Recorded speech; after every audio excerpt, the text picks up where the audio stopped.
everyone. So let us talk about this lead code problem, move zeros.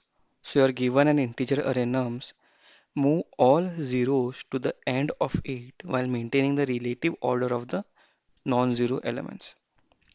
And you must do this in place without making a copy of the array. Okay. So let's say you're given this array nums where we have 0, 1, 0, 3, and 12. What we need to do is we need to move all these zeros towards the end, which you can see over here. And move all the non-zeros towards the left while maintaining the order of those numbers. So basically 1 is still on the first position, 3 is next and followed by 12. So 1, 3 and 12 and all the zeros have been moved towards the end of the array. Okay, alright. So what we can do is let's just consider this example 0, 1, 0, 3 and 12. Okay, so let's say we have 0, comma 1, comma 0, comma 3, comma and 12. All right.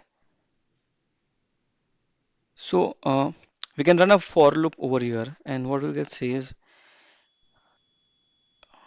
we'll be running a for loop.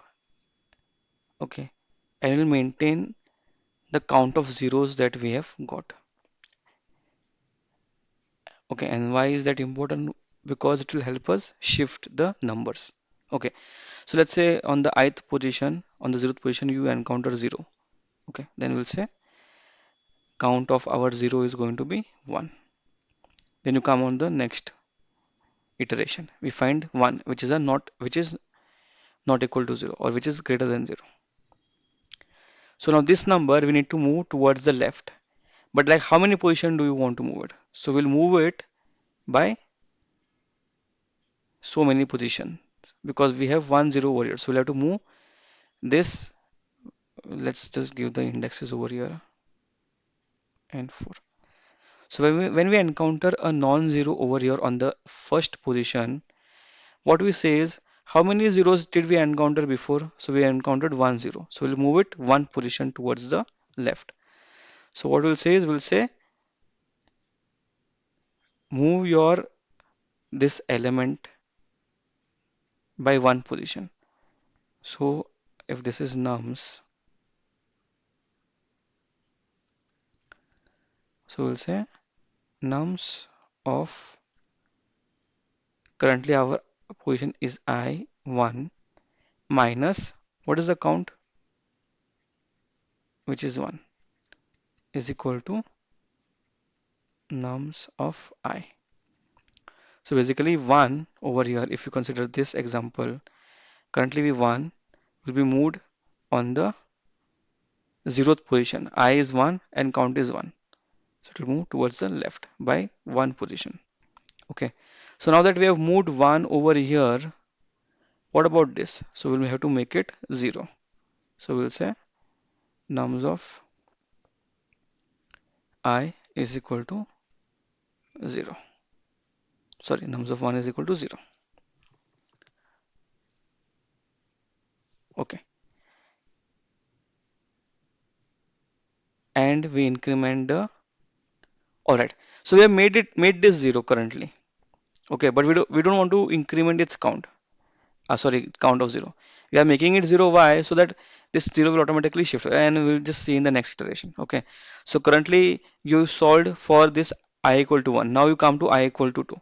And you encounter, okay, there is one more 0 over here, which is a legit 0.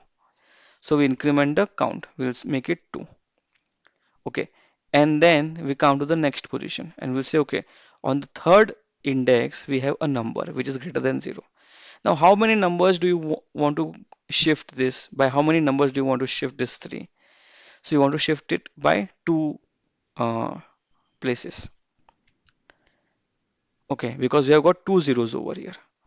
So currently our index is 3. So nums of 3 minus how many places? 2 places. So 3 minus 2, 1. So on nums of 1 first position will be storing 3. So obviously here it was 0, now it will become 3. Okay, and this position will make it 0. Okay, and this is already 0. Now we are on this fourth iteration. I mean, sorry, on the fourth index. Okay. And what is the count of 0 we have? We have count of 0 is still 2. Okay. So what we say is on nums of fourth position minus 2, which is equal to nums of 2, make it 12. So 0, 1, and 2. So currently 2 was at 0. On the second index, we had 0. So this will become now 12. Okay. And we are changing this to 0. So now we have shifted all the non-zeros towards the left and all the zeros towards the right. Okay, so let's just write the code so that it becomes a little easier.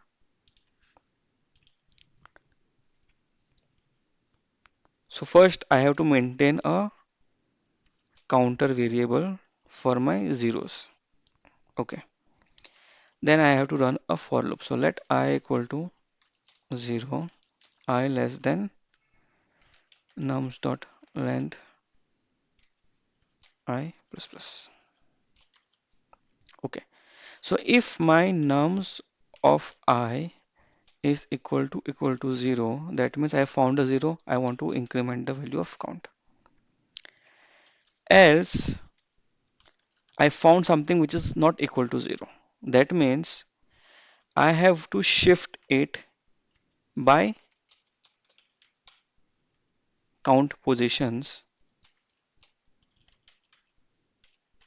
Okay, this is what I'm doing. I'm moving the whatever is present on the ith position, I'm moving it towards uh, I minus how many zeros did I find position over here. Okay, and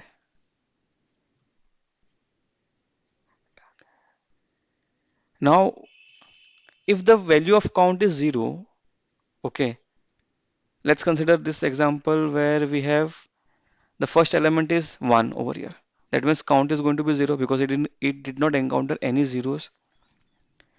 So I have to also check if count is greater than 0.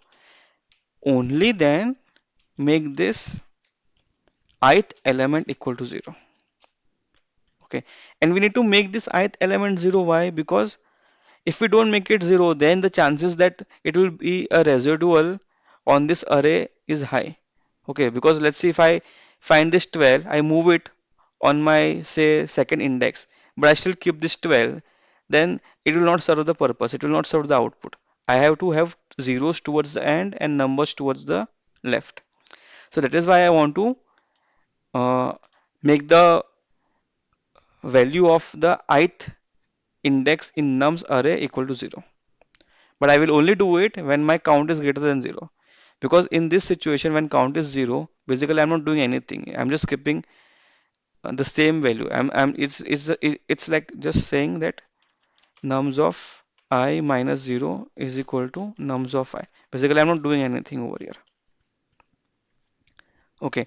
So in this case, I don't want to change the value to it to 0. That is why I'm checking for count is greater than 0 over here.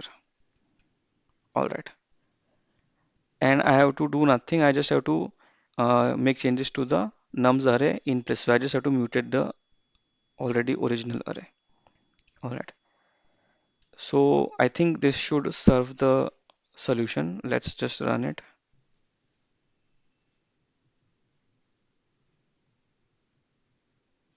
Okay, so we have got an acceptance. Submit.